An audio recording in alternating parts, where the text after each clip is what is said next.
Welcome to the Deep Dive, the show where we take a stack of dense, fascinating sources and distill them into the most important nuggets of knowledge, insight, and those surprising aha moments. Hello, everyone. So today we're tackling a question that seems so fundamental, something we instinctively grasp. What is knowledge? Hi. You know your name, you know the sky is blue, you know how to tie your shoes. It feels so intuitive, doesn't it? It really does. But what if we told you that defining knowledge is one of philosophy's oldest and trickiest puzzles? What if what you confidently believe you know is, in fact, not knowledge at all? Indeed, it's a question that quickly unravels into, well, profound complexity, challenging our most basic assumptions.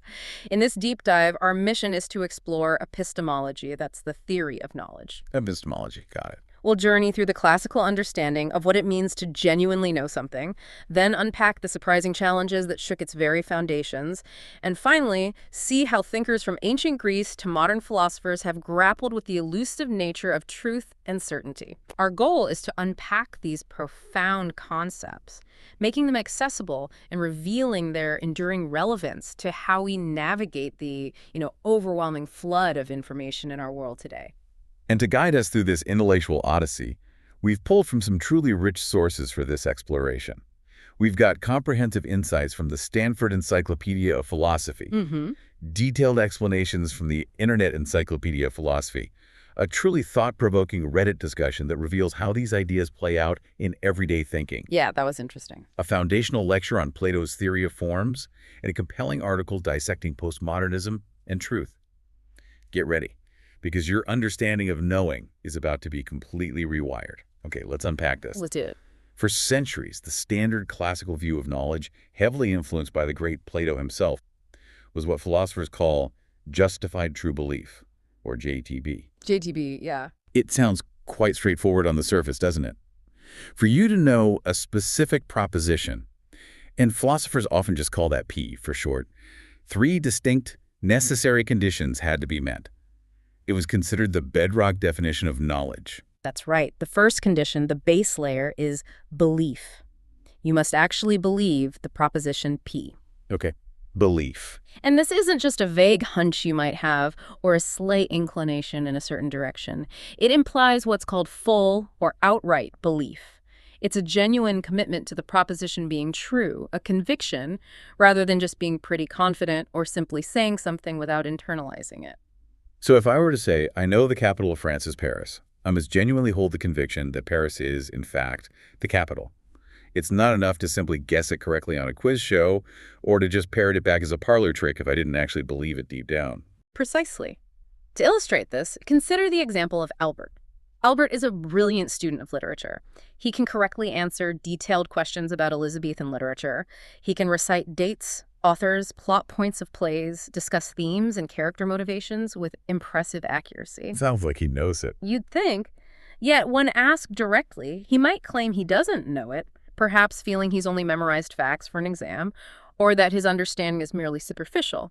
The philosophical question then becomes, does he have a tacit belief, a kind of unspoken, underlying understanding that he just isn't consciously acknowledging? Or, as the JTB theory would lean, does his explicit lack of full conscious belief mean he genuinely doesn't possess knowledge of Elizabethan literature? The JTB framework suggests that without that internal commitment, even perfect recall isn't enough to qualify as knowledge. That makes a lot of sense. You truly have to buy into the proposition for it to be your knowledge. Okay, what's the second condition? The second condition is truth. The proposition itself, P, must be objectively true. Right, this seems obvious. It is perhaps the most intuitive part.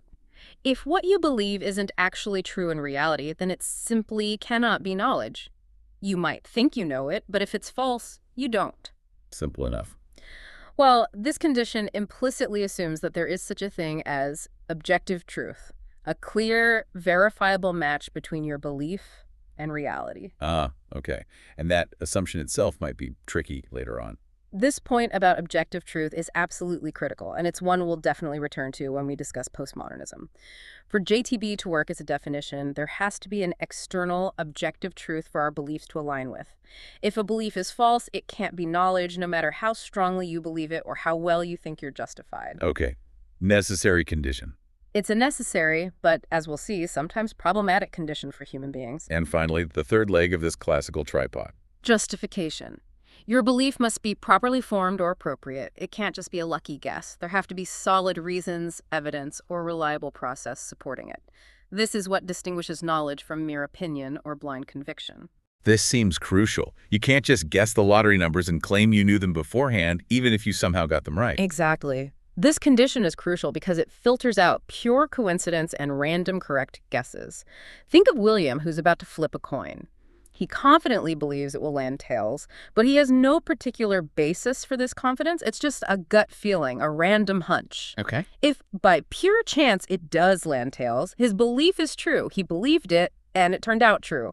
But does he know it landed tails before it did? Intuitively, no. Absolutely no. Intuitively, no. It was a lucky guess, a mere accident, not knowledge derived from a reasoned process.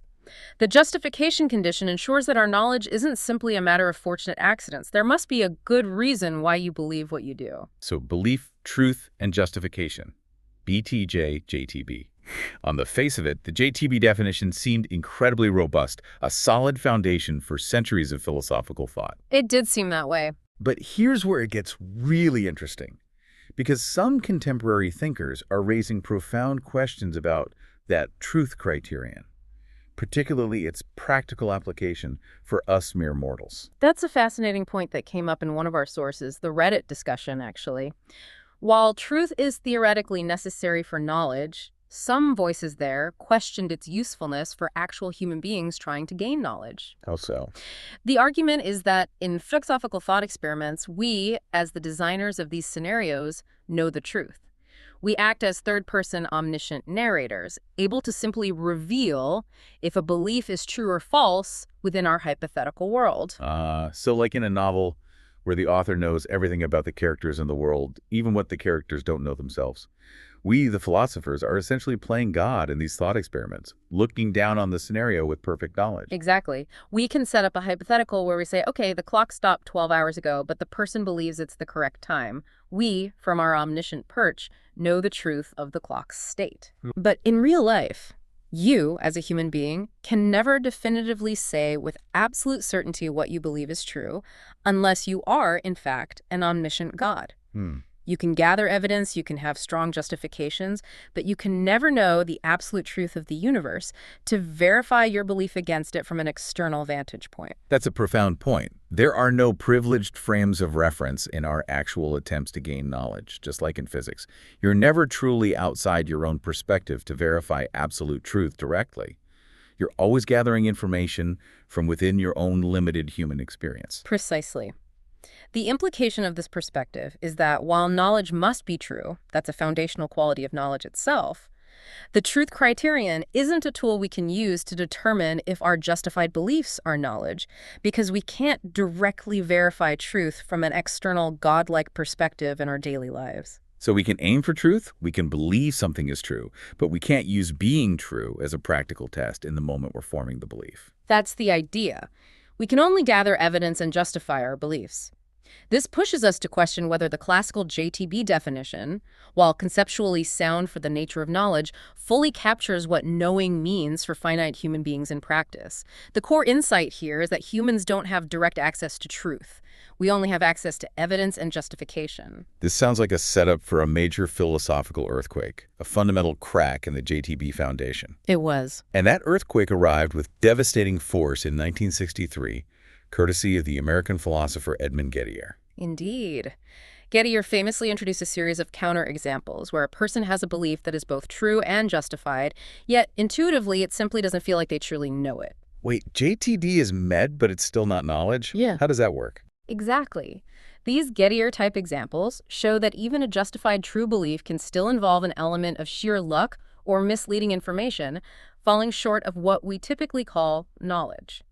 This collection of scenarios became known as the Gettier problem, and it sent shockwaves through the entire field of epistemology, forcing philosophers to reevaluate centuries of accepted wisdom. Okay, give us some examples. How can you possibly have a belief that's true and justified and yet not know something? This completely violates my intuition. Okay, the faulty clock is a classic, widely discussed example. Imagine you walk into a room and look at a clock on the wall. You've always known this clock to be reliable, it's usually accurate, so you have a good reason to trust it. Standard justification. Right, it reads exactly 11.56. Based on its usual reliability, you form the belief it is 11.56. Okay, I believe it's 11.56 and I'm justified. Now here's the twist. Unbeknownst to you, the clock stopped exactly 12 hours ago at precisely 11.56. Uh-oh. By sheer coincidence, at the exact moment you look at it, the actual time is 11.56. So, my belief is true. It is 11.56. And I was justified because the clock is usually reliable. JTB is met. JTB is met. Your belief is true, and you are justified in forming it based on the clock's past reliability. However... But I don't know the time, do I? It feels like I just got incredibly lucky. Exactly. Your belief is true by sheer coincidence. Your justification process relying on the clock didn't actually track the current time accurately. You got lucky, and it intuitively feels like you don't know the time, even though all three JTB conditions are met. Wow. So I genuinely believed it. It was objectively true, and I had a perfectly good reason to believe it based on the clock's history. But I didn't know it because my reason was flawed in the specific instance. It wasn't about the clock being reliable now. Your justification was based on general reliability, but the specific mechanism failed, yet luck intervened to make your belief true anyway. The true genius of Gettier's challenge isn't just that he found these quirky edge cases, but that he exposed a fundamental vulnerability in our definition of knowledge.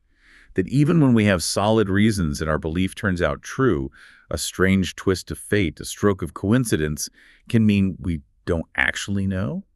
It forces us to ask, what exactly is that missing ingredient that separates lucky truth from genuine understanding? Precisely. And it's not just mechanical failures like clocks. Here's another one that highlights the bizarre nature of these cases. Mary and her husband's brother. Okay. Mary has excellent eyesight, and her visual faculties typically produce highly accurate beliefs about who is in her living room. Standard justification again. Got it. Reliable vision. She looks into the living room, and seeing someone who looks exactly like her husband forms the justified belief that my husband is in the living room. Seems reasonable. She sees him. In this particular instance, her husband is not in the living room. So her belief is false. Not so fast. In the living room, it's not her husband, but his identical twin brother is sitting there looking exactly like him. Okay, so her justification, seeing him, is misleading. Her belief, my husband is in the living room, is false based on who she sees. Right. But just to add another layer, her actual husband happens to be elsewhere in the house at that precise moment, say, in the kitchen. Oh, this is tricky. So her belief that my husband is in the living room, wait, is that belief considered true or false now? She means the guy she sees, who isn't her husband. But is the proposition my husband is in the living room true or false if he's technically in the house, just not that room? Let's refine it. Let's say her belief is my husband is in the house. Okay, let's adjust. Her justified belief, based on seeing the twin, is my husband is in the living room. This is false. But let's say she forms the belief my husband is in the house. This belief is true because he's in the kitchen. And her justification might still stem from seeing someone who looks like him, leading her to think he's around. So she has a justified true belief, my husband is in the house, but her justification is based on seeing the wrong person. It's still accidental truth.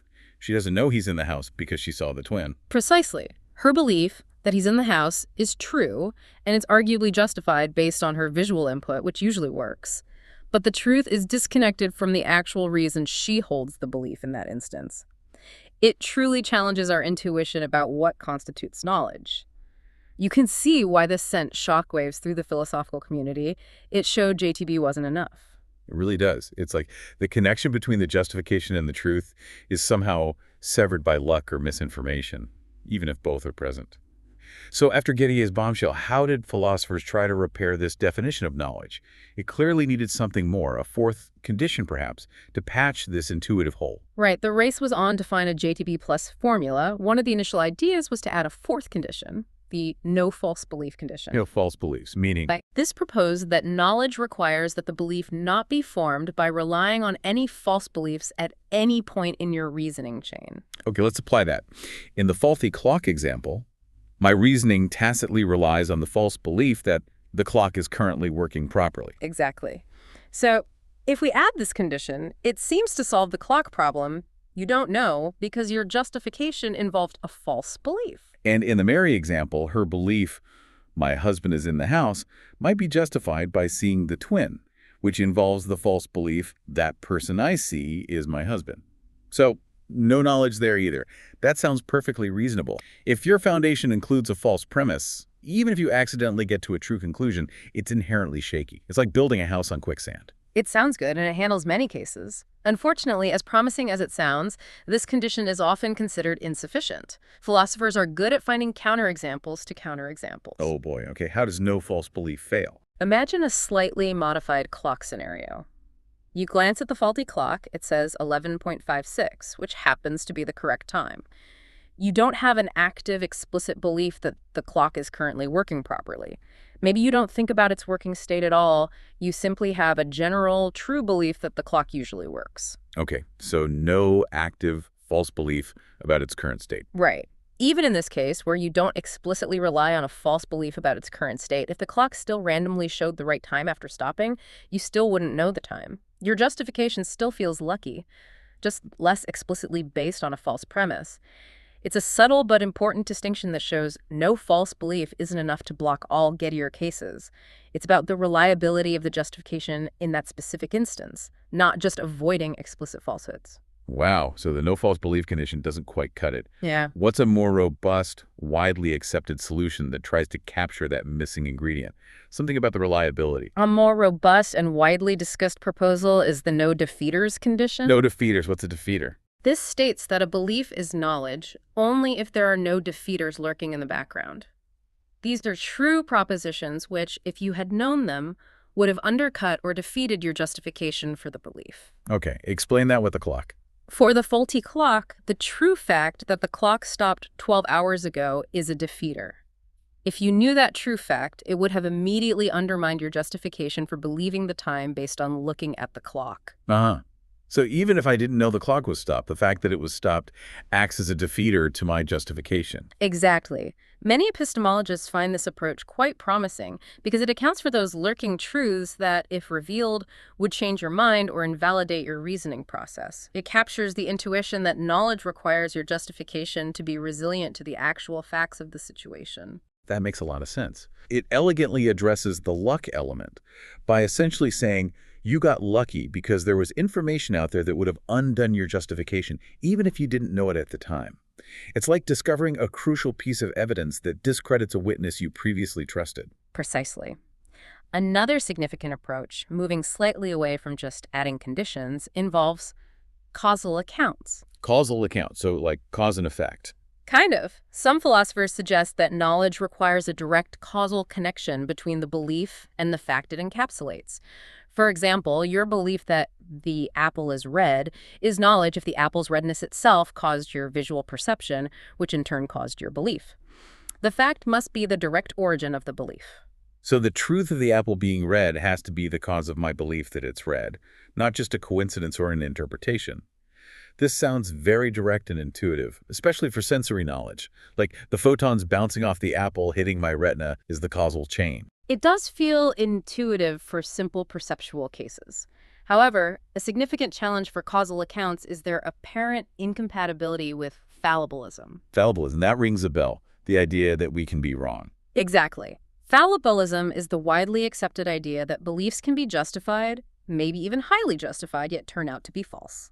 Think about scientific theories that were once well justified but later overturned, or a doctor using all the best tests and evidence to form a perfectly justified diagnosis that still turns out to be wrong. Right, that happens all the time. Justification doesn't guarantee truth. Correct. But if justification or knowledge requires a direct, infallible causal link to truth, as strict causal theories might suggest, it seems to leave no room for justified errors. If the fact must cause the belief for it to be knowledge, how can you have a justified belief that isn't true? Causal accounts, in their strictest form, struggle to account for this common human experience of justified but mistaken belief. This is getting seriously meta.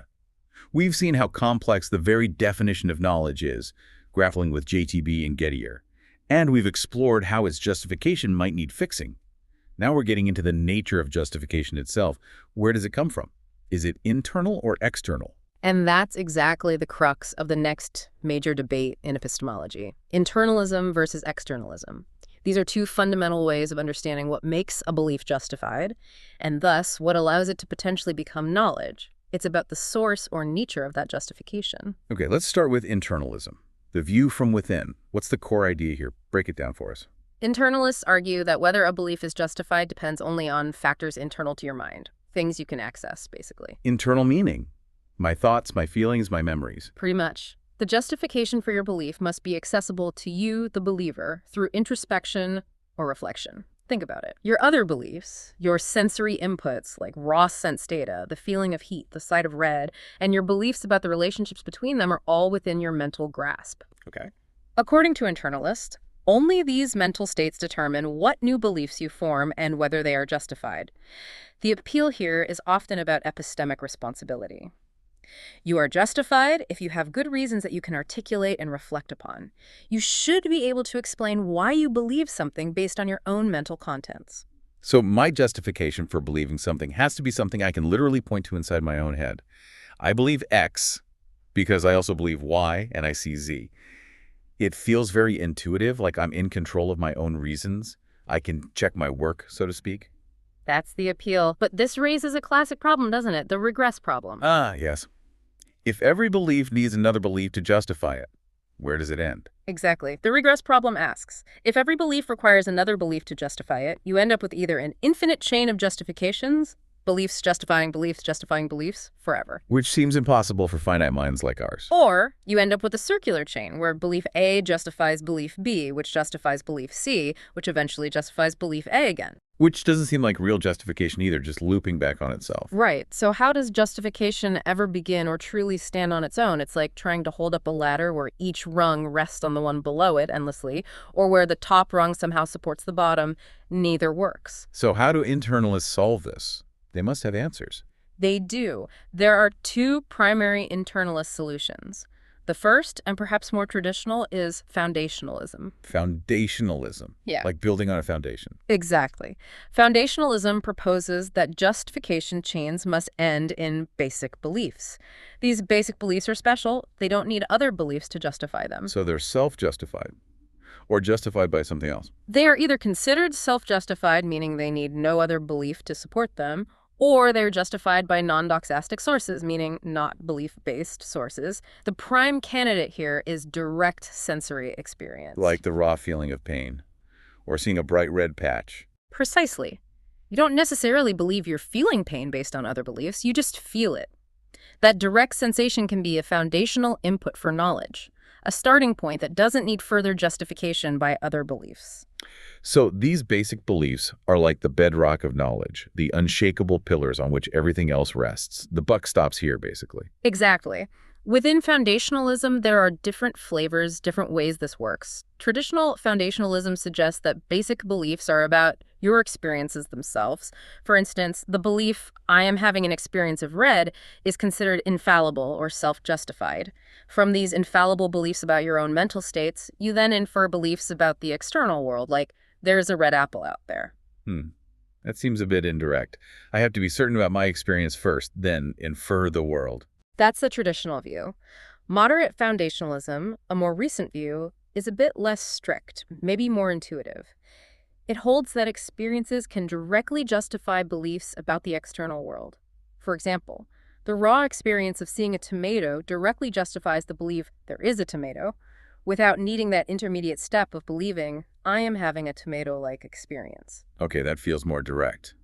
The seeing justifies the belief about the things seen. It's a subtle but important distinction about how directly we infer external reality from internal experience. And what about how these beliefs connect?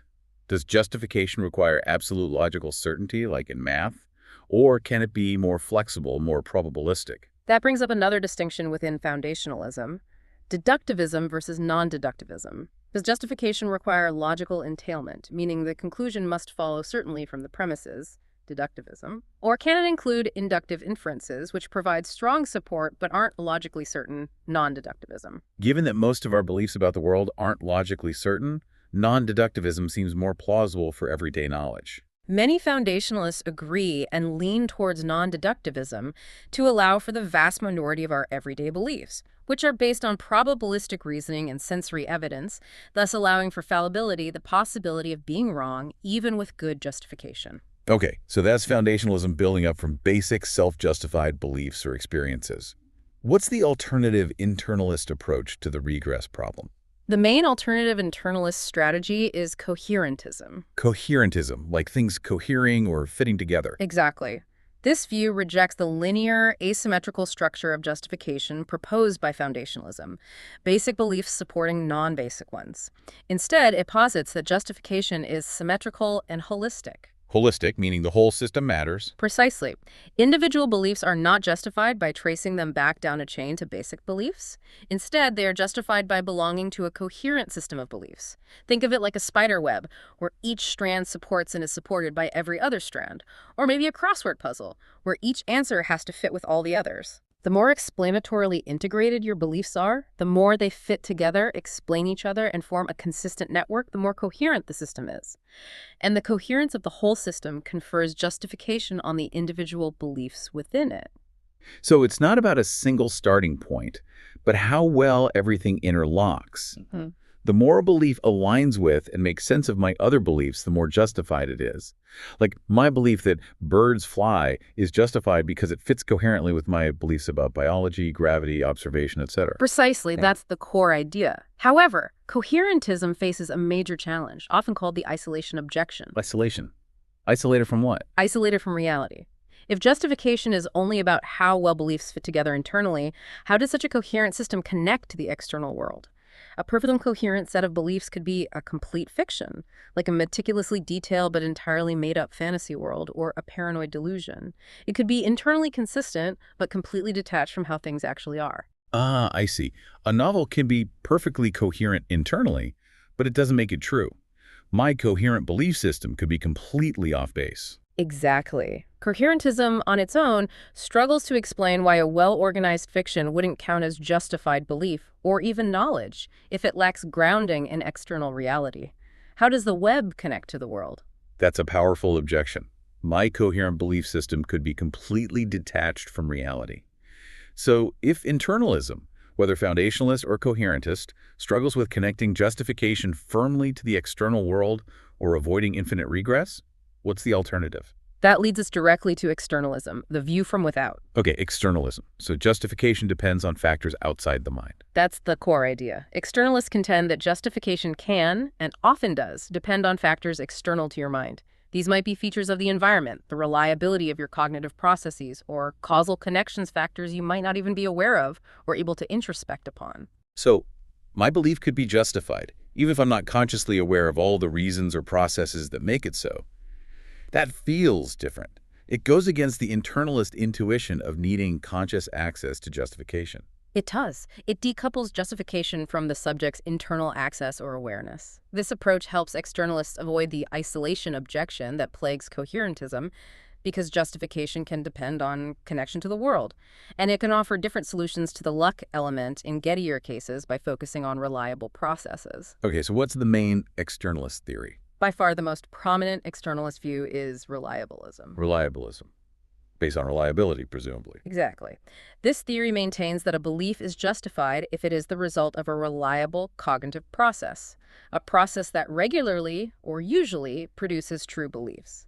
The key isn't whether you know the process is reliable or why it's reliable, but simply that it is, in fact, reliable in the real world. Give me an example of a reliable cognitive process versus an unreliable one. Certainly.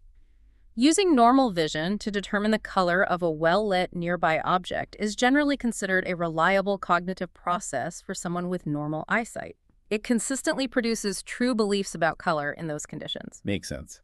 Conversely, forming beliefs based on wishful thinking, or trusting the testimony of a known compulsive liar, or reading tea leaves, these are generally unreliable processes because they regularly produce false beliefs. So if I form a belief using my vision, reliable, it's likely justified. If I form one based on wishful thinking, unreliable, it's not justified, even if I strongly believe it. That's the core idea of reliabilism. You might believe the liar, but your belief wouldn't be justified because the process by which you formed it, trusting the liar, is unreliable. That makes sense. It's about the track record of the method, not my conscious awareness of that track record. And I understand this approach has a benefit when considering knowledge in animals or even young children. It does. That's often seen as a significant advantage. A significant benefit of reliabilism is that it allows for the possibility of animals having knowledge.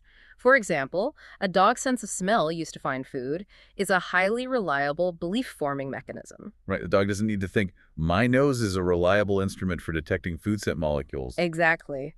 The dog doesn't need to introspect on why its nose works or form complex justifications for its belief that food is nearby.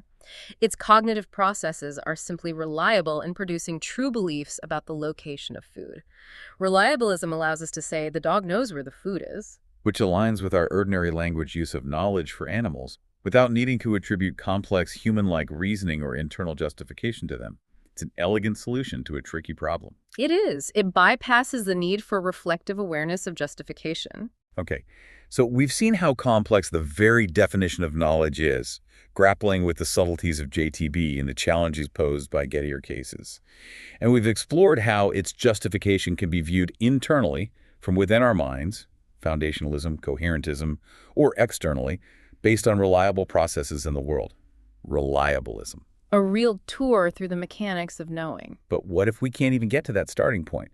What if, despite all these intricate attempts to define knowledge and justification, we can't truly know anything at all? What if certainty is just impossible? And that, my friend, leads us directly into the chilling shadows of doubt. Philosophical skepticism, the really radical stuff. So what exactly is philosophical skepticism? It's clearly not just being skeptical about a dubious news claim or politician's promise, right? That's everyday skepticism, which is healthy. No, philosophical skepticism is far more radical and fundamental. It's the claim that we do not know propositions that we ordinarily assume we know, propositions that form the very fabric of our understanding of the world. Like what kind of proposition? Things we take completely for granted. For instance, it's ordinary skepticism to say we don't know if there's life on other planets. But it's philosophical skepticism to say that you don't know the sun will rise tomorrow, or that you have hands right now, or that there's even an external world existing independently beyond your own mind. Whoa, that questions everything. It questions the very foundations of what we consider knowledge, aiming to show our epistemic limits are perhaps much greater than we assume. It challenges our ability to achieve genuine certainty about almost anything significant. That's a real mind-bender. So there are different flavors of this radical doubt, different ways this foundational uncertainty manifests, like degrees of skepticism. Yes, broadly speaking, there are two major historical forms of philosophical skepticism. First, there's Cartesian skepticism, often linked to Descartes' method of doubt, but also associated with what's called academic skepticism in the ancient world. Okay, Cartesian skepticism, what's its main claim? This form suggests that the only justified attitude with respect to certain fundamental propositions, especially those about the existence and nature of the external world, is the suspension of judgment. It's not necessarily a positive belief that you don't know these things, but rather a belief that you should withhold assent because you can't attain absolute certainty. So it's a very specific kind of doubt, targeted at foundational beliefs about reality itself, urging us to just not commit either way because certainty is elusive. Right. It's a refusal to affirm or deny knowledge in those specific domains. Then there's Pyrrhonian skepticism, named after the ancient Greek philosopher Pyrrho. This is the most extreme and comprehensive form, sometimes called absolute skepticism. More extreme how? This view, rooted in ancient Greece, holds that suspension of judgment is the only justified attitude with respect to any proposition, including the very claim of skepticism itself. They aim to avoid making any definitive claims, even about their own philosophical position. Wait, if you claim nothing can be known, or that we should suspend judgment about everything, then how can you know that? How can you assert the skeptical principle itself? That sounds inherently self-refuting, like sawing off the branch you're sitting on. That's precisely the common self-refuting challenge leveled against Pyrrhonian skepticism. It's a very old objection. However, Pyrrhonian skeptics have a clever and often misunderstood response. Which is? They don't assert their view as a definitive belief or a positive claim to knowledge. I know that we know nothing. Instead, they present skepticism not as a doctrine or a set of beliefs, but as an ability or a practice, the practice of setting opposing arguments against each other to induce suspension of judgment. Their goal isn't to prove skepticism is true, but to achieve ataraxia, a state of inner tranquility or peace of mind, by consistently suspending judgment even on the principle of skepticism itself. So they avoid contradiction by not making any positive knowledge claims, not even about skepticism. Exactly. It's about a consistent practice of doubt, a way of life, where one refrains from making firm assertions about anything, leading to a state of mental calm because one is no longer vexed by the endless, frustrating pursuit of elusive certainty. They might say, "It appears to me now that I should suspend judgment," rather than, "I know I should suspend judgment." Fascinating. So they're not saying, I know I can't know anything, but rather, I find myself unable to assert anything definitively about anything, including this very principle, and find peace in that suspension. It's a deeply practical, almost therapeutic approach to the limits of knowledge. Precisely. It's skepticism as a path to tranquility.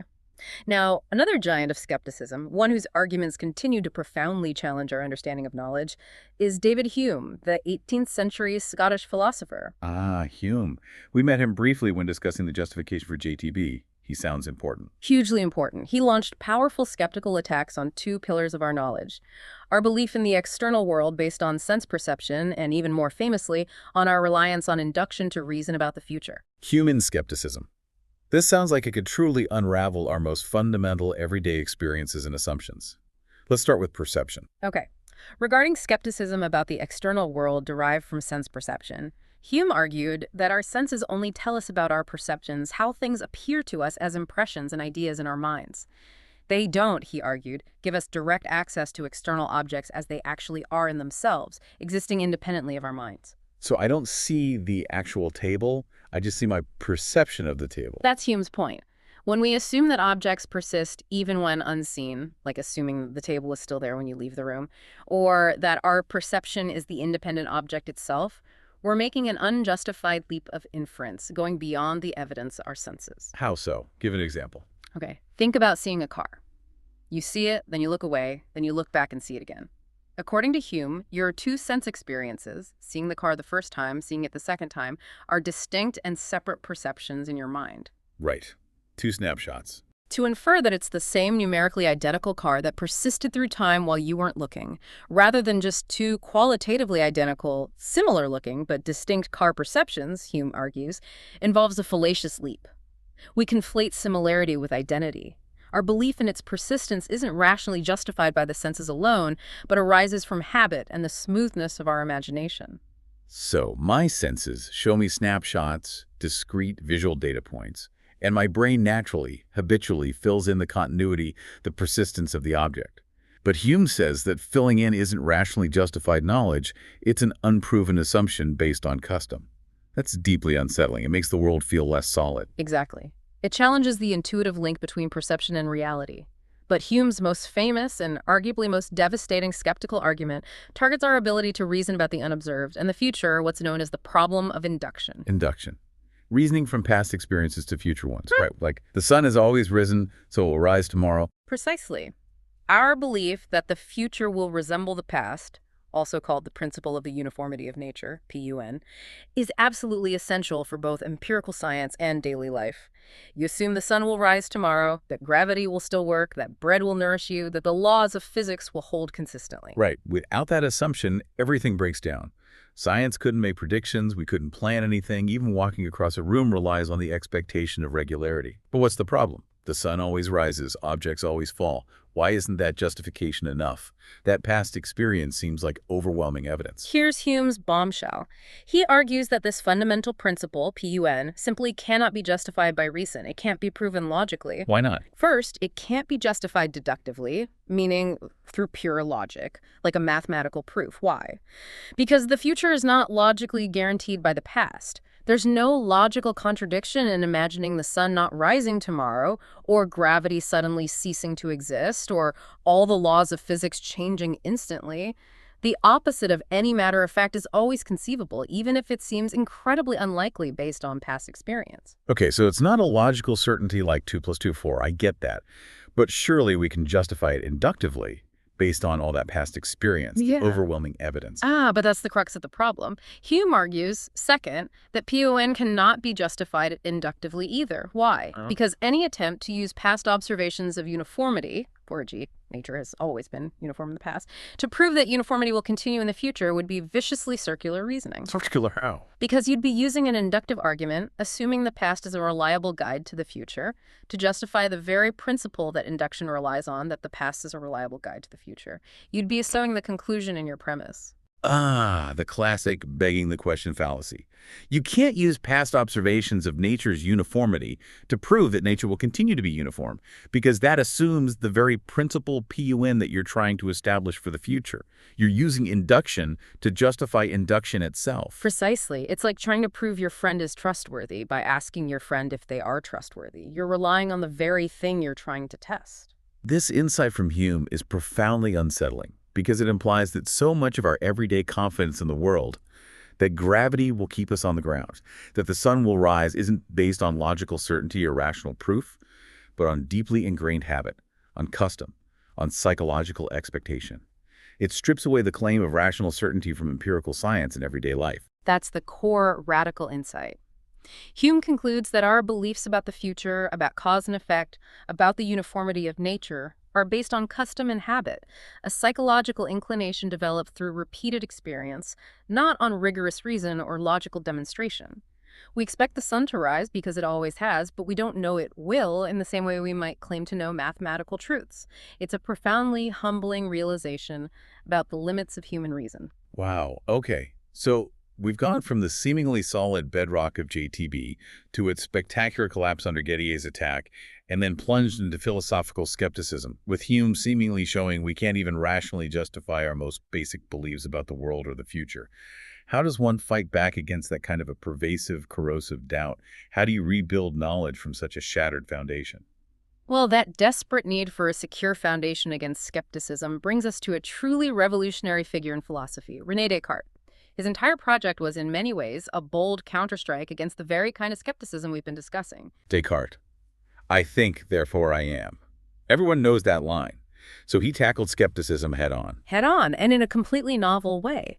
Descartes, a central figure in early modern philosophy, early 17th century, initiated a revolutionary inside-to-out strategy for philosophical inquiry. Inside to out. Yes. Rather than starting with the external world and simply assuming its existence, or assuming our senses are reliable assumptions, which Hume and the skeptics showed were deeply problematic, Descartes insisted that rigorous inquiry must begin by inspecting the mind's own ideas. Our judgments about the world, he believed, are ultimately grounded in these internal ideas, and that's where true certainty must be sought and found, if it exists anywhere. So he's saying, forget the shaky outside world for a moment. Let's look inward. Before we trust our fallible senses, let's examine the contents of our own minds, our thoughts, our ideas, and see if we can find anything absolutely certain there.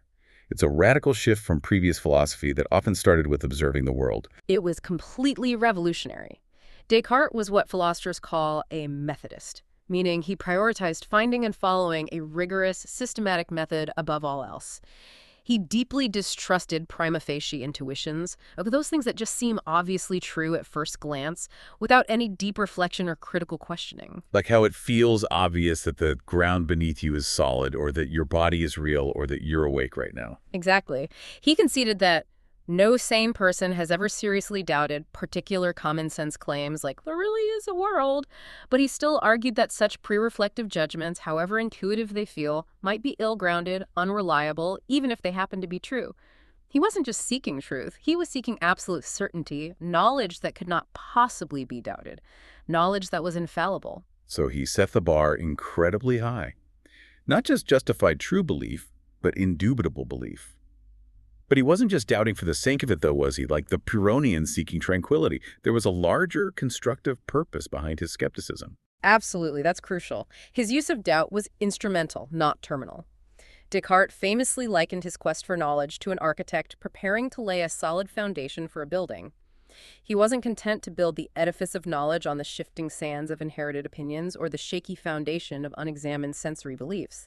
He aimed for a foundationalist system, a towering structure where all knowledge rests securely on a bedrock of absolutely certain truths, propositions that could not possibly be false. Okay, the architect metaphor makes sense. You need a solid foundation before you build walls and a roof. And to find this bedrock, he employed skeptical doubts not as an endpoint, but as ground-clearing tools, what he vividly called epistemic demolition.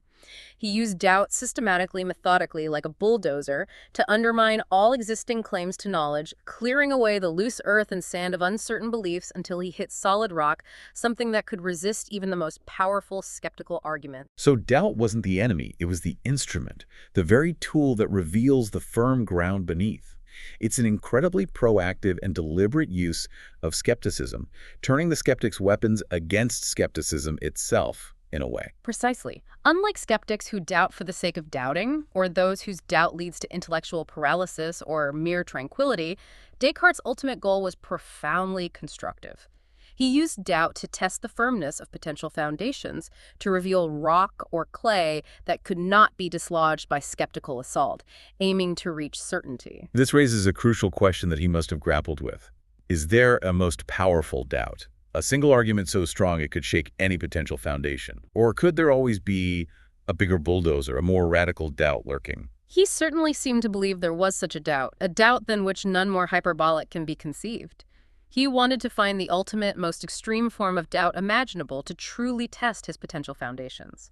If a belief could withstand that, then it must be truly certain. And that brings us to his famous hyperbolic doubts, pushing uncertainty to the absolute terrifying limit. Where does he start? He often starts with the fallibility of the senses, but quickly moves to more powerful doubts. His dreaming doubts are a great example of this escalation. Descartes used the similarity thesis, the common observation that dreams can feel so incredibly vivid and indistinguishably real from waking life, to raise profound doubts about the reliability of all our sensory experiences. Okay, the dream argument, how does it work?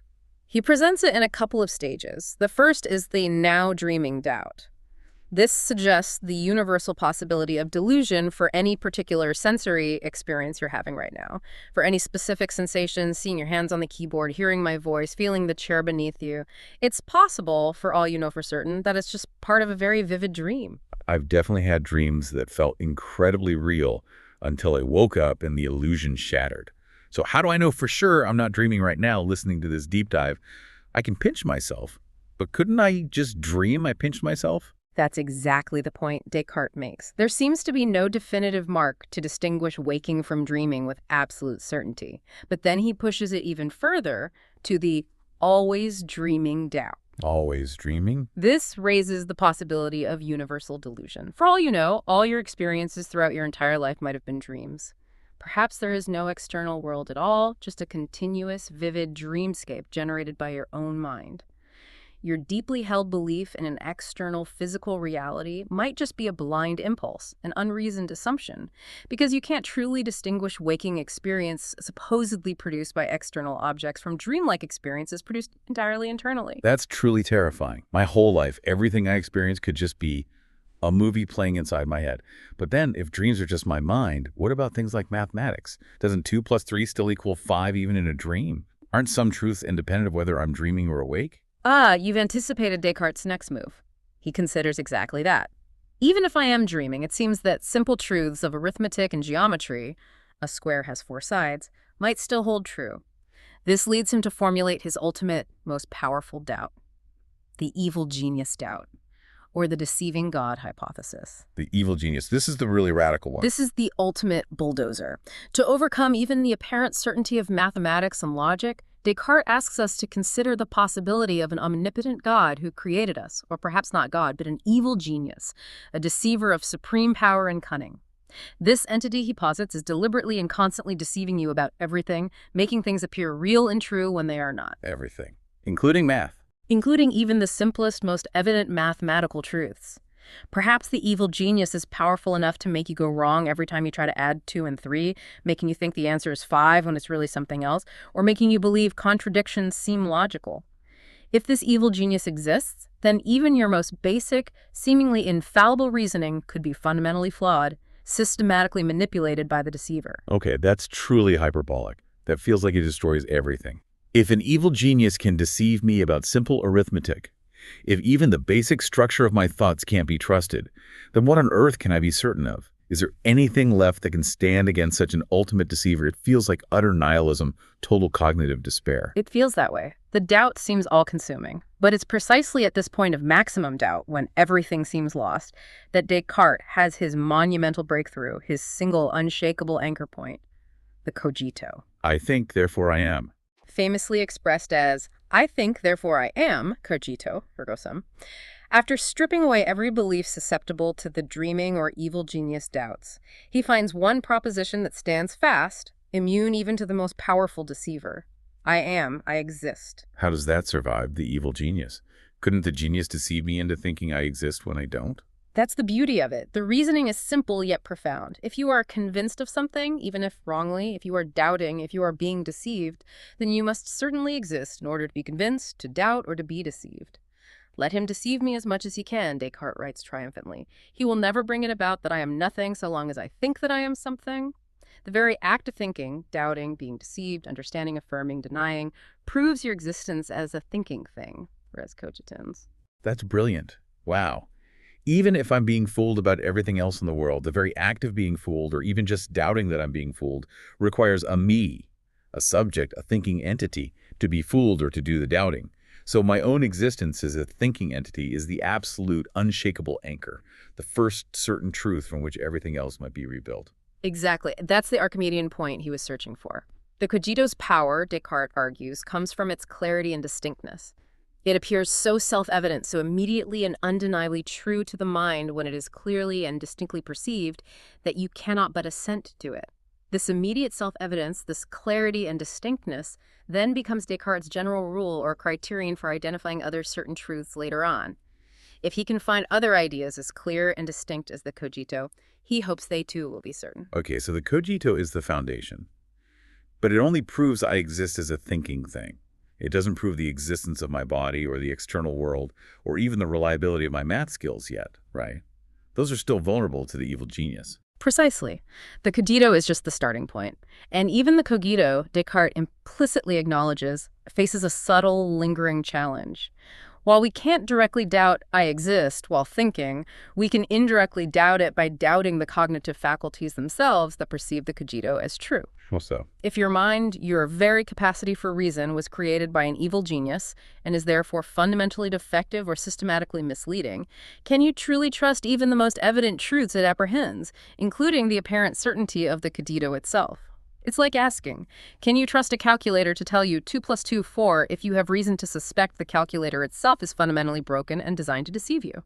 So the doubt shifts from the content, I exist, to the instrument, my mind. Can I trust my own clear and distinct perceptions if my mind itself might be flawed? Exactly. This subtle higher-order doubt means that even the cogito, while psychologically undeniable in the moment, might not count as perfect knowledge until the reliability of our cognitive faculties is secured.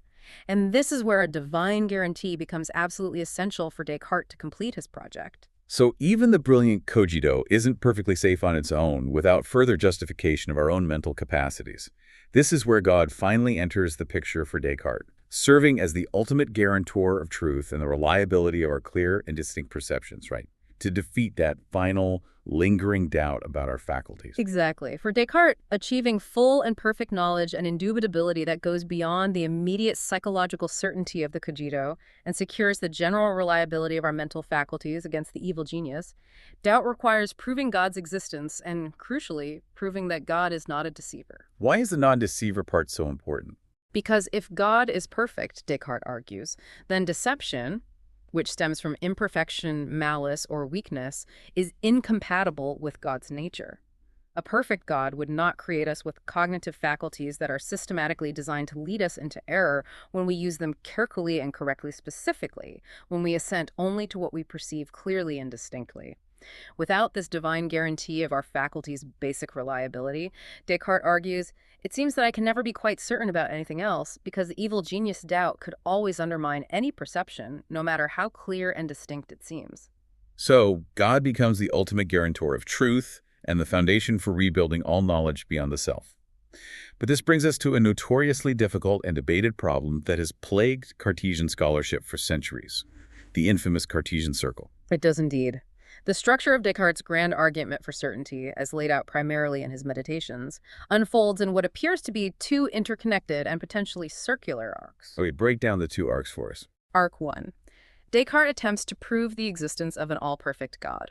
He offers several arguments, but they crucially rely on premises that are themselves known only because they are clearly and distinctly perceived by the meditator premises, like the principle that a cause must have at least as much reality as its effect, or his clear and distinct idea of a perfect being. So the conclusion that God exists is derived from clear and distinct perceptions. Okay, proof of God relies on clear and distinct perception. What's arc 2? Arc 2. The general veracity or truthfulness of all propositions that are clearly and distinctly perceived, what philosophers often call as C&D rule or truth rule, is then established or guaranteed because an all-perfect, non-deceiving God exists and created our cognitive faculties. God wouldn't fool us about things we perceive with maximum clarity and evidence. Wait a minute. And this sounds like a vicious circle. You need to trust your clear and distinct perceptions, like the premises and the proofs for God, to prove God exists. But you seem to need God's existence to guarantee the general reliability of your clear and distinct perceptions. It's like pulling yourself up by your own bootstraps, or trying to prove a dictionary is accurate by only using definitions found within that very dictionary. This structure immediately raises the specter of vicious circularity, and it's been debated intensely for nearly 400 years.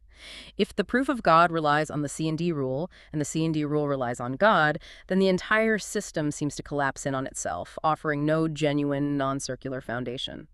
Is Descartes guilty of this basic logical fallacy? It certainly looks that way on the surface. How have philosophers tried to get Descartes out of this apparent circle? Are there interpretations that save him? There are several major lines of interpretation, each trying to show the reasoning isn't viciously circular, though scholars disagree on which is most faithful to Descartes or most philosophically successful.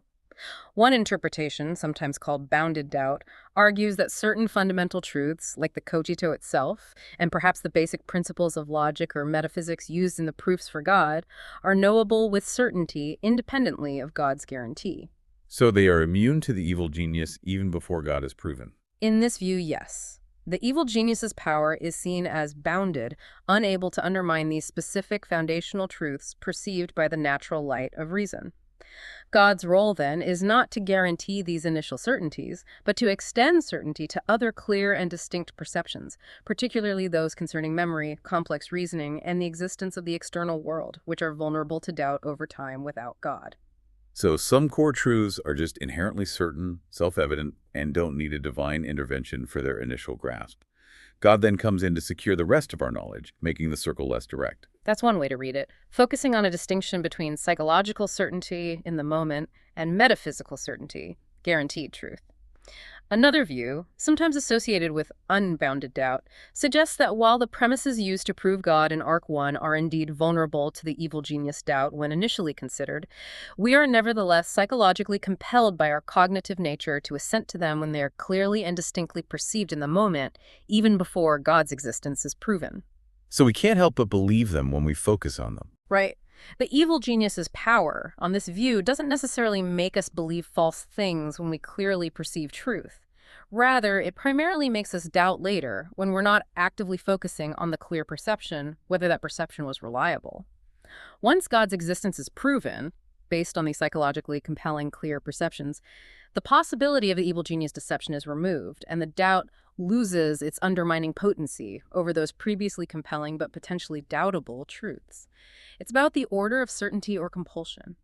God is proven through truths that, while initially vulnerable to metaphysical doubt, are psychologically evident and compelling to our minds. That's subtle. It's about what we're forced to believe by our own minds in the moment, even if a higher power could theoretically deceive us. And God's existence then removes the possibility of that deception for all other clear and distinct perceptions, validating the process. Exactly. And a more recent view, sometimes called the self-evident God interpretation, offers a different angle. It suggests that the skeptical scenarios themselves, like the evil genius, become self-evidently incoherent or lose their force once you achieve a clear and distinct perception of God as an all-perfect, non-deceiving creator. In this view, truly grasping God's nature dissolves the ground for the most radical doubt itself. The doubt isn't overcome by a linear argument from clear perceptions to God to reliable perceptions, but by the intuitive grasp of God's nature rendering the doubt untenable. So the realization of God's nature removes the logical space for the evil genius doubt itself. Fascinating. In the end, regardless of how he escapes the circle with God established as a non-deceiver and guarantor, what's the outcome for Descartes' grand project of rebuilding knowledge? What can we know for sure? Ultimately, with God established as a non-deceiver who would not create us with inherently flawed cognitive faculties designed to mislead us, Descartes concludes that if you use all your God-given faculties correctly, senses, memory, and intellect, and carefully check your perceptions using clear and distinct reasoning, making sure there are no conflicting reports or reasons for doubt, then you are completely free from error in such cases. The divine guarantee allows him to rebuild a comprehensive system of knowledge, securing the reliability of our faculties, at least when used carefully and attentively, justifying belief in the external world, mathematics, and providing a foundation for the new mechanistic science he championed. It's quite the intellectual journey. From utter radical doubt aimed at demolishing everything, to finding the single point of certainty in the cogito, and then rebuilding the entire structure of knowledge on that foundation, with God serving as the keystone guaranteeing the reliability of the whole edifice. A monumental effort to provide certainty in an age of skepticism. It really is. Yeah.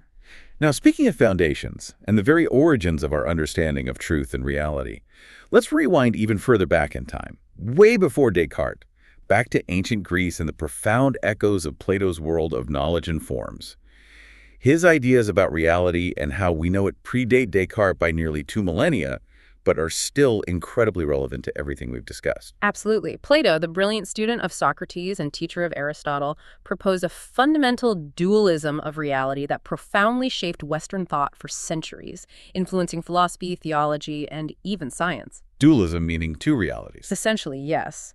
Plato argued there's the familiar material world we access through our senses. It's the world of everyday objects, chairs, trees, rocks, our own bodies. This world, he believed, is characterized by constant change, imperfection, decay, and is full of mere appearances rather than true reality. Okay, the world we see, touch, and experience, the everyday world. Right. But for Plato, there's a more fundamental, more real realm existing beyond the material world. The world of forms, or ideas.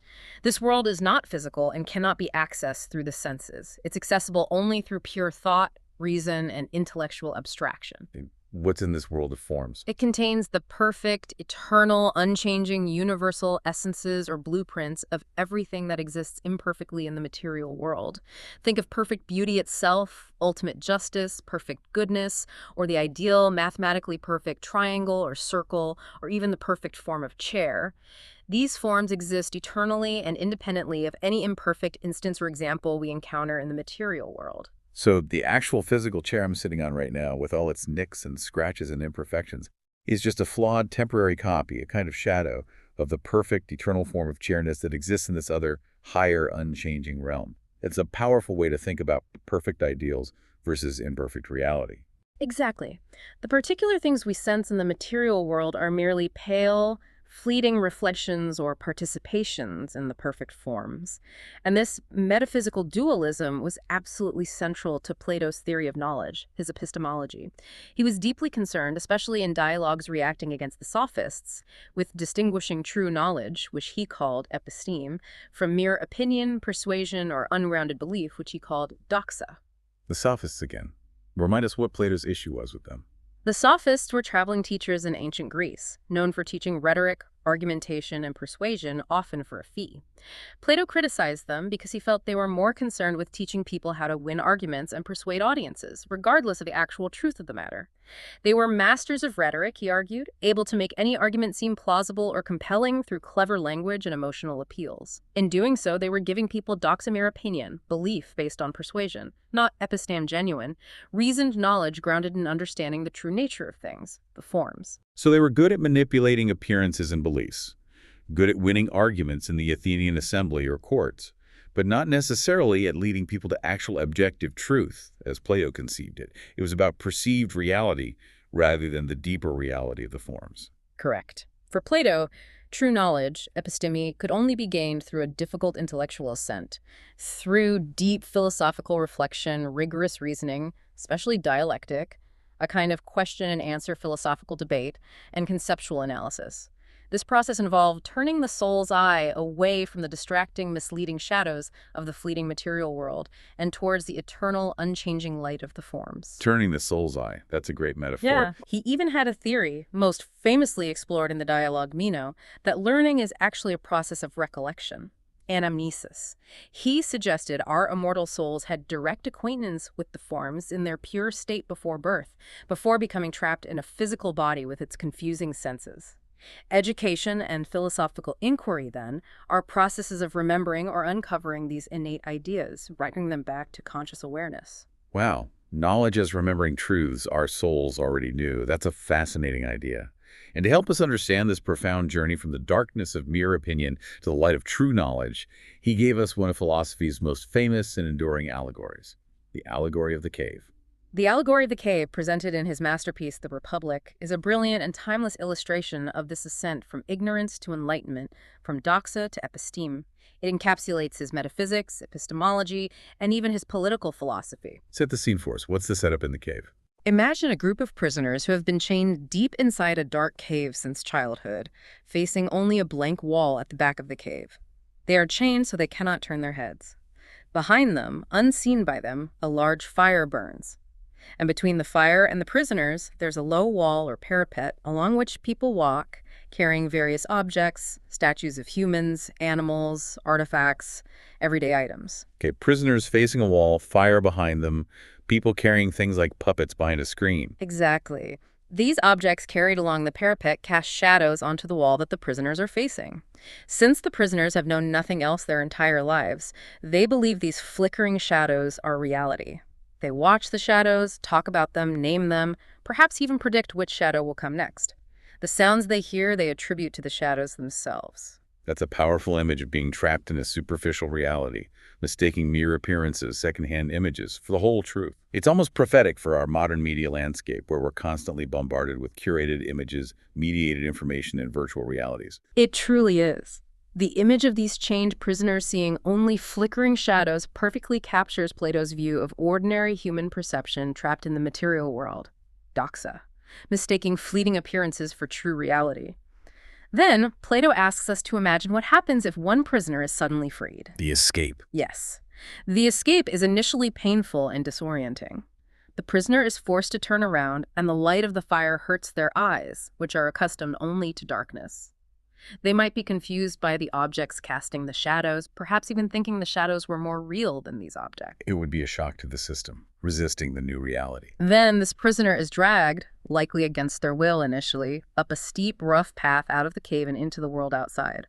The sunlight outside is even more blinding and painful than the firelight. At first, they can only look at shadows of real things, then reflections in water, then perhaps real objects like flowers and trees at night. Then finally, they can gaze upon the stars and the moon, and eventually, they become able to look directly at the brilliant sun itself. A gradual adjustment to the light, to reality. This arduous journey out represents the difficult ascent of the soul from the shadows of the material world and mere opinion, doxa, to the brilliant light of the intelligible world, the world of forms, episteme, which is accessible only through pure thought, reason, and philosophical contemplation. So the sun represents the ultimate truth, the highest form. Yes, the sun in the allegory represents the form of the good, which Plato considered the highest and most fundamental form. Just as the sun illuminates the physical world and allows us to see physical objects, the form of the good illuminates the intelligible world of forms and allows the intellect to see or understand the other forms like justice, beauty, truth. It's the ultimate source of reality and intelligibility. And the journey is about enlightenment, about gradually perceiving deeper and deeper levels of reality through education and philosophy. Exactly. The allegory vividly illustrates Plato's hierarchical degrees of knowledge and reality. The first, lowest level is imagination or conjecture, eikasia, represented by the prisoners mistaking the shadows for reality. This is based on secondhand images and unexamined beliefs, the lowest form of doxa. The second level is belief, pistis, represented by seeing the actual objects casting the shadows inside the cave. This corresponds to common sense belief about particular physical objects, still within the cave of empirical observation, still doxa, but slightly better grounded. Okay, still in the cave, but seeing the real physical things, not just their shadows. Right. Then, moving outside the cave signifies the transition to the intelligible realm, the realm of thought and knowledge, episteme. The third level is thought or understanding, dianoia, represented by seeing shadows and reflections outside, and then the objects themselves, perhaps using hypotheses. This corresponds particularly to mathematical reasoning, dealing with abstract concepts and logical deduction, using visible diagrams, like geometric shapes, as aids, but reasoning about the perfect forms they represent. It's a crucial bridge to the forms. So mathematics trains the mind to think abstractly, beyond the physical. Yes. And the highest level is intellection, or reason, noesis, true episteme, represented by being able to look directly at the sun, the form of the good. This represents direct, unmediated understanding of the forms themselves, grasping the first principles of reality through pure philosophical dialectic, going beyond hypotheses to ultimate explanations and idealizations. It's grasping the universal, eternal truths directly with the intellect. It's an incredible aspirational framework for understanding the philosophical journey, how we progress from mere observation and opinion through mathematical reasoning to profound universal understanding of the ultimate nature of reality. In this Platonic tradition, this quest for abstract universal truth accessible through reason continued for centuries after him, didn't it? It wasn't just Plato. Absolutely. The influence of Plato and later interpretations like Neoplatonism was immense throughout antiquity and the Middle Ages, and arguably continues today. Centuries after Plato, in the vibrant intellectual melting pot of Alexandria and Egypt, we find a remarkable figure who embodied this very pursuit of knowledge through reason and abstraction. Hypatia? Hypatia of Alexandria, I've heard the name, a prominent female philosopher and scientist in ancient times. That's truly remarkable and often overlooked in traditional histories. Indeed. She lived from roughly 350 to 415 CE, a time of great intellectual ferment, but also increasing religious and political tension in the Roman Empire. She was renowned in her time as a brilliant Neoplatonist philosopher, a highly respected mathematician, and an astronomer. She headed the Platonist school in Alexandria, carrying on the Platonic tradition. What was her philosophy like? Was it pure Platonism? It was Neoplatonism, a later development of Plato's ideas, heavily influenced by thinkers like Plotinus. Her philosophy, based on the accounts we have, sadly none of her own writings survive, was deeply concerned with understanding the ultimate reality, often referred to as the one in Neoplatonism, from which all else emanates. Like Plato, this involved emphasizing the importance of reason, mathematics, virtue, and intellectual abstraction from the distractions and illusions of everyday material reality as the path to truth and spiritual enlightenment, the approach to the one. So very much in the spirit of ascending from the cave. Very much so. She taught and lectured publicly on philosophical and mathematical topics, attracting many students, both pagan and prominent Christians, which was unusual at the time. Her life and work, however, were tragically cut short. She was brutally murdered by a Christian mob, likely caught up in the bitter political and religious conflicts between the civil governor Orestes, who was her friend and perhaps consultee, and the Bishop Cyril of Alexandria. That's horrific. It demonstrates the real-world dangers that can sometimes accompany intellectual pursuit and challenging established norms, even in the search for abstract truth. Absolutely. Her life stands as a testament to the enduring power of the Platonic quest for knowledge and rational understanding, but also as a stark reminder of the sometimes violent consequences when philosophical inquiry intersects with political power and religious fervor. She truly lived the pursuit of episteme, even unto death. What a powerful story. Okay, so we've taken this incredible journey from Plato's ancient world of ideal forms and the demanding pursuit of episteme through the definition of knowledge, the Gettier problems, the debates about internal and external justification, the depths of skepticism, and Descartes' heroic search for individual certainty through radical doubt. Now, let's fast forward once more, bringing us right up to the modern or perhaps postmodern era, where the very nature of truth itself is once again being radically questioned and redefined. This feels like it brings us full circle to that question of objective truth we touched on when discussing JTB and Hume. It does indeed. We're entering the territory of postmodernism, a significant and often complex and contentious shift in how truth, knowledge, and reality are understood, particularly in contrast to the preceding modern era. Okay, so contrast it for us. What was modernism about in terms of truth? For a long time, roughly from the Enlightenment, think Descartes, Locke, Newton onwards, Western thought was largely dominated by what we now look back on as modernism. A key characteristic of modernism was the belief in and pursuit of discoverable, objective, universal truth. Truth was seen as existing out there, independent of human minds, waiting to be found through reason, observation, and the scientific method. Think of scientific laws, mathematical axioms, perhaps even universal moral principles, things believed to be true for everyone, everywhere, always. Like the Enlightenment project of finding universal reason and progress based on objective knowledge. Exactly. But postmodernism, emerging strongly in the latter half of the 20th century, developed as a powerful critique of and reaction against that modernist ideal, particularly its confidence in universal reason and its near worship, as one of our sources puts it, of objective truth. So how does postmodernism view truth differently? If it's not objective and universal, what is it? Postmodernism argues that truth is far more subjective, contingent, and constructed than modernism allowed.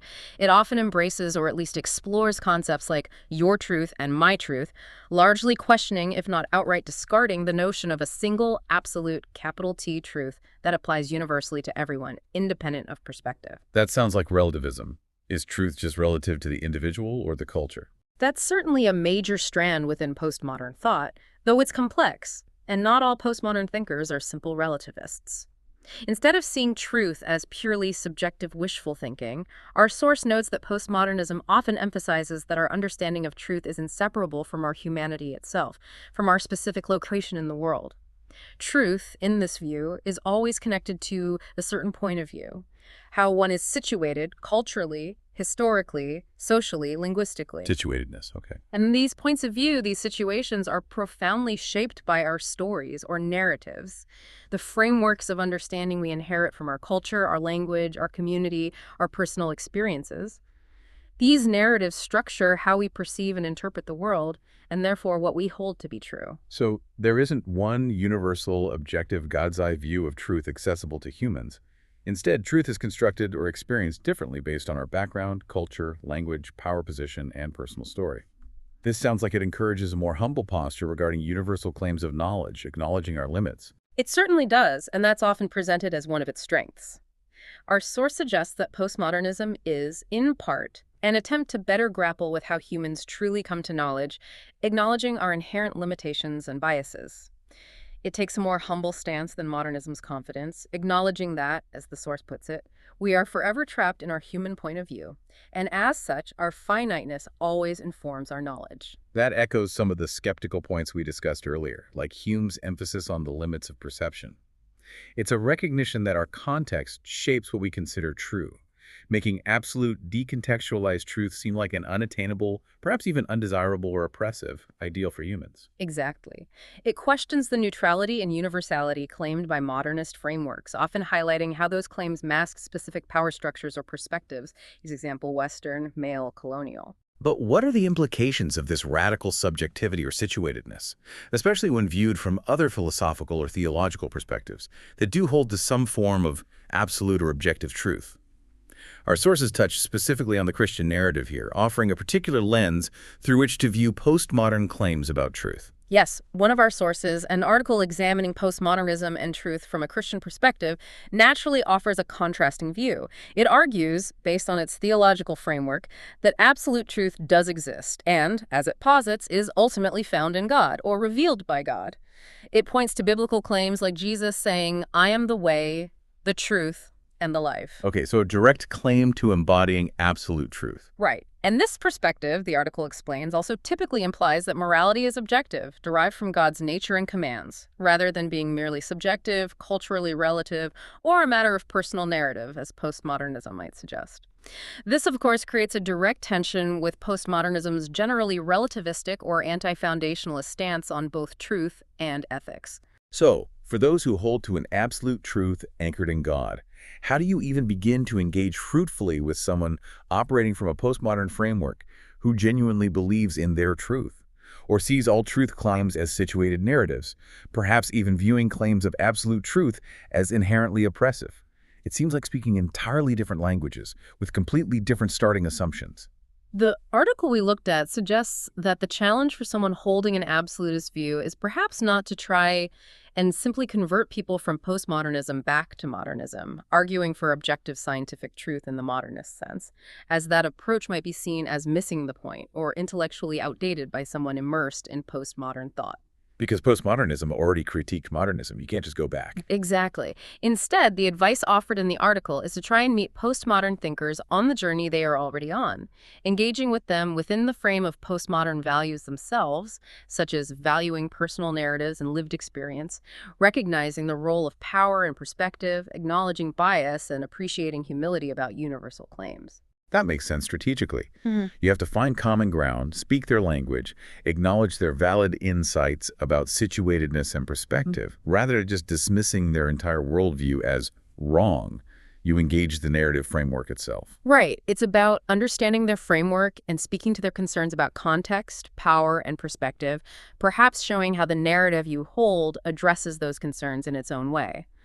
But the article also raises a significant critique of postmodernism when taken to its logical conclusion, especially if it lacks any kind of external anchor. What's the critique? Yeah. The self-defeating problem, don't Yes, essentially.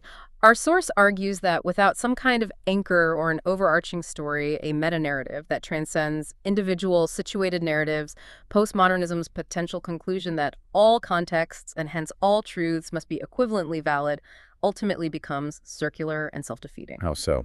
We touched on this with Pyrrhonian skepticism. The argument is similar. If all truths are merely relative, situated, and equally valid products of narratives, then the truth that postmodernism itself offers as an accurate description of reality is also just another situated narrative, no more or less valid than any other narrative, including narratives that claim postmodernism is flawed or that absolute truth exists. It seems to unravel itself by undermining the basis for its own epistemological claims. If there's no objective standard, how can postmodernism claim to be more true or accurate than modernism or any other view? That's a significant internal critique. It eats its own tail, undermining its own claims about truth, and potentially leaving us with no stable ground for any assertion, including its own claim that all truth is relative. It seems to lead to an impasse, or perhaps even nihilism. The article suggests that at the end of this particular philosophical exploration, the exploration of purely immanent, human-constructed, relative truth without a transcendent anchor, without a source of meaning or truth that exists beyond human contexts and narratives, the conclusion is quite stark, that there is no hope that exists which belongs natively in this world. It's a bleak outlook, implying that if truth is entirely relative and subjective, any search for ultimate meaning, purpose, or objective value within the confines of this world might be ultimately futile. That's a heavy conclusion. But the article then contrasts this with the hope offered by the specific narrative it champions, the Christian one. Yes. The Christian narrative, as explored by the article, offers a different perspective on truth's origin and nature, exemplified by Jesus' conversation with Pontius Pilate during his trial. When Pilate asks about his kingdom, Jesus says, "My kingdom is not of this world. I have come into the world to bear witness to the truth." So truth, in this narrative, is located as something that comes from another world. God's kingdom flowing into this one. It's not something we merely discover out there in an objective, scientific, modernist sense, nor is it something we entirely create subjectively through our postmodern narratives, but rather something revealed or gifted to us from a transcendent source. Exactly. This narrative, the article argues, positions itself uniquely to speak into what it perceives as the potential dead end of self-defeating relativism.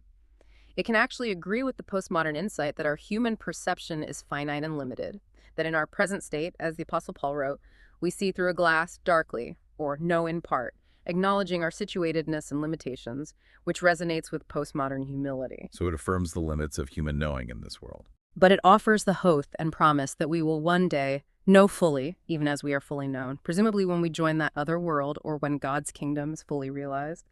This implies a transcendent basis for complete and absolute knowledge that ultimately resolves the impasses and limitations acknowledged by both modern and postmodern thought. Grounding truth not in finite human reason or relative human narrative alone, but in the infinite, absolute reality of God. It's a very different framework for understanding how truth operates and where ultimate hope lies. Wow, what a journey we've been on today. We've taken a truly mind-bending deep dive into the world of knowledge, truth, and doubt. We started from the seemingly straightforward classical definition of knowledge as justified true belief, JTB. Only to discover the profound philosophical earthquakes caused by Gettier cases, which showed us with those tricky examples like the faulty clock that even having a justified true belief might just be down to plain luck, not real knowing. We navigated the intricate pathways of internalist justifications, asking if knowledge is built from within our minds, either on solid foundations or through a coherent web of beliefs. And then explored externalist views, like reliabilism, which suggest justification comes from reliable processes connecting us to the world around us, whether we're aware of it or not. Then we confronted the truly unsettling shadows of doubt cast by philosophical skepticism, from the ancient Pyrrhonians seeking tranquility and suspension of judgment to Hume's devastating assault on our trust and perception and our reasoning about the future. Which led us to Descartes' radical, almost heroic attempt to defeat skepticism from the inside out, using hyperbolic doubt as a tool to demolish everything until he found that one unshakable bedrock. The cogito, I think, therefore I am. And we followed his ambitious project to rebuild all of knowledge on that single point of certainty, ultimately needing to invoke a non-deceiving God to guarantee the reliability of our minds and bridge the gap to the external world, even if that raised tricky questions about circularity. And we saw how Plato's much older ideas about the imperfect material world being a mere shadow of a higher realm of perfect forms, and the difficult intellectual ascent from mere opinion, doxa, to true knowledge, episteme, still resonates so powerfully today, setting the stage for millennia of philosophical debate. Finally, we landed in the complex terrain of postmodernism, exploring its critique of objective, universal truth, and its emphasis on truth as situated, subjective, and shaped by narratives, contrasting that with perspectives that hold on to absolute truth, often anchored in transcendence. So after all that, what does all of this mean for you, listening right now? It means the quest for knowledge, for understanding what it means to truly know something, is rarely simple. It's not a settled question with an easy answer. Not at all. It's a dynamic, ongoing, often challenging conversation that forces us to constantly question our assumptions, to dig deeper into why we believe what we believe, and to become more aware of the very mechanisms and justifications we rely on when we claim to know anything at all. It pushes us to be more critical, more reflective, and perhaps more humble about our own knowledge claims. Absolutely. So here's a final thought to leave you with. In a world absolutely saturated with information, misinformation, competing narratives, competing truths, where the very nature of truth itself is constantly debated online, in the news, everywhere, how do you personally assess what to believe? What's your own standard? When you encounter a new claim or reflect on a long-held belief, what process do you go through? Are you consciously looking for justification? Do you consider the reliability of the source? Do you check if it coheres with your other beliefs? Are you always striving for that high Platonic bar of episteme, seeking deep, reasoned understanding? Or are there times, maybe many times, when we inevitably settle for doxa, for just accepting common opinion, trusting authority, or going with a gut feeling? And perhaps most fundamentally, after exploring all these challenges and complexities, what does it truly take for you to feel genuinely certain about something? When do you decide you truly know it? And what is that feeling of certainty really based on? Is it logic, evidence, faith, reliability, coherence, or something else entirely? These are questions that don't have easy answers, but exploring them, as we've tried to do today by digging into these philosophical sources, is absolutely fundamental to understanding ourselves, our beliefs, and how we navigate the incredibly complex information landscape we all live in. It's a journey of inquiry that never truly ends. Thanks for joining us on this deep dive. See you next time on The Deep Dive.